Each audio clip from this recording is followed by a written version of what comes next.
প্রায় এক যুগ পর সরকারি চাকরিজীবীদের জন্য নতুন বেতন কাঠামো কার্যকর হতে যাচ্ছে। এবার ২০২৬ থেকে ২৭ অর্থ বছরের বাজেটে সরকারি চাকরিজীবীদের জন্য নতুন পে স্কেল বাস্তবায়নের আলোচনা চলছে। জানা গেছে, পে স্কেল বাবদ ৩৭,০০০ কোটি টাকা বরাদ্দ চূড়ান্ত করা হয়েছে। যদি এই প্রস্তাব গৃহীত হয়, তাহলে আগামী ১ জুলাই থেকে বাড়তি বেতন পেতে যাচ্ছেন সরকারি চাকরিজীবী এবং পেনশনভোগীরা।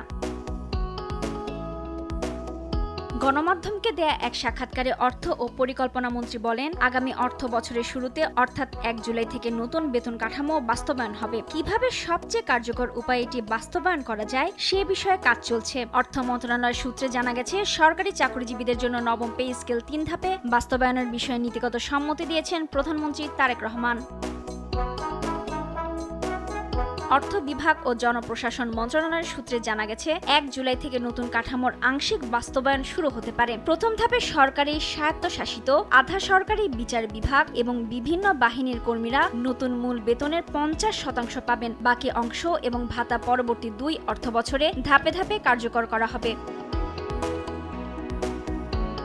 বাংলাদেশ জাতীয় দৈনিক প্রথম আলোর একটি প্রতিবেদনে বলা হয়েছে, নতুন বেতন কাঠামো বাস্তবায়নে মন্ত্রী পরিষদ সচিব নাসিমুল গনির নেতৃত্বাধীন কমিটির সুপারিশই আমলে নিচ্ছে বর্তমান সরকার। কমিটির সুপারিশ হচ্ছে ৩ অর্থ বছরে ৩ ধাপে নতুন বেতন কাঠামো বাস্তবায়ন করা। প্রথম ২ অর্থ বছরে দেয়া হবে ৫০% করে মূল বেতন, আর তৃতীয় অর্থ বছরে দেয়া হবে ভাতা। প্রধানমন্ত্রী তারেক রহমান এতে নীতিগত সম্মতি দিয়েছেন।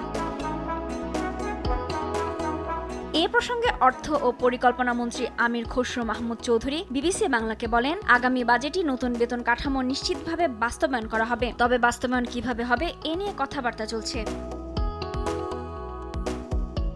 আরও জানানো হয়, বেতন বাড়ানোর যে পরিকল্পনার কথা বলা হচ্ছে সেটি বাস্তবায়ন হলে একজন সরকারি কর্মকর্তা আগামী জুলাই মাস থেকে তার মূল বেতনের অর্ধেক পরিমাণ বাড়তি টাকা পাবেন। যেমন কারো মূল বেতন যদি হয় ৫০,০০০ টাকা, তাহলে তিনি জুলাই মাস থেকে ১ বছর পর্যন্ত ৭৫,০০০ টাকা বেতন পাবেন। পরের বছর থেকে পাবেন ১,০০,০০০ টাকা। এই ২ বছর তিনি আর বাকি ভাতা ও অন্যান্য সুবিধা আগের মতোই পাবেন। এরপর তৃতীয় বছরের জুলাই মাসে গিয়ে ওই সরকারি কর্মকর্তা বাড়তি যোগ হওয়া মূল বেতনের পাশাপাশি নতুন বেতন কাঠামো অনুসারে বাড়ি ভাড়া সহ অন্যান্য ভাতা ও সুবিধা পেতে শুরু করবেন। অন্যান্য ভাতা ও সুবিধার মাঝে বাড়ি ভাড়া, চিকিৎসা ভাতা, উৎসব ভাতা, এমনকি শিক্ষা ভাতাও রয়েছে। পাশাপাশি নতুন পে স্কেল অনুযায়ী পেনশন সুবিধাও বাড়ানো হবে।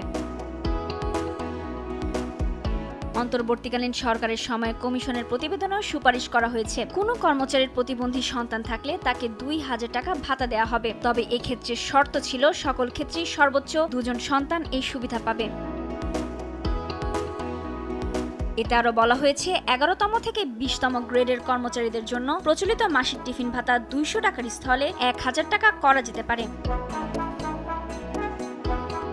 মূল বেতন বাড়ার ফলে বাড়ি ভাড়া ও ভাতার অঙ্ক স্বয়ংক্রিয়ভাবে বাড়বে। যেমন সরকারি চাকরিজীবীরা এতদিন মূল বেতনের ২০% বৈশাখী ভাতা পেয়ে আসছিলেন, এর হার বাড়িয়ে ৫০% করার সুপারিশ করা হয়েছে। এতদিন ১১তম থেকে ২০তম ধাপের চাকরিজীবীদের জন্য যাতায়াত ভাতা ছিল। এ যাতায়াত ভাতা নতুন বেতন কমিশন ১০ম থেকে ২০তম ধাপ পর্যন্ত দেওয়ার সুপারিশ করেছে। সাবেক অর্থ সচিব জাকির আহমেদ খান বিবিসি বাংলাকে বলেন, বেতন ভাতা কত ধাপে বাড়ানো হবে তা তাদের দেয়া সুপারিশে ছিল না। তিনি আরও জানান, সম্পদ সীমাবদ্ধতা থেকে শুরু করে সবকিছু বিবেচনা করে সরকার সিদ্ধান্ত নেবে। এ বিষয়ে সরকার বিবেচনা করে দেখে যে কখন দেয়া যাবে, কিভাবে দেয়া যাবে, কত শতাংশ দিবে। এর সাথে কমিশনের কোনো সম্পর্ক নেই।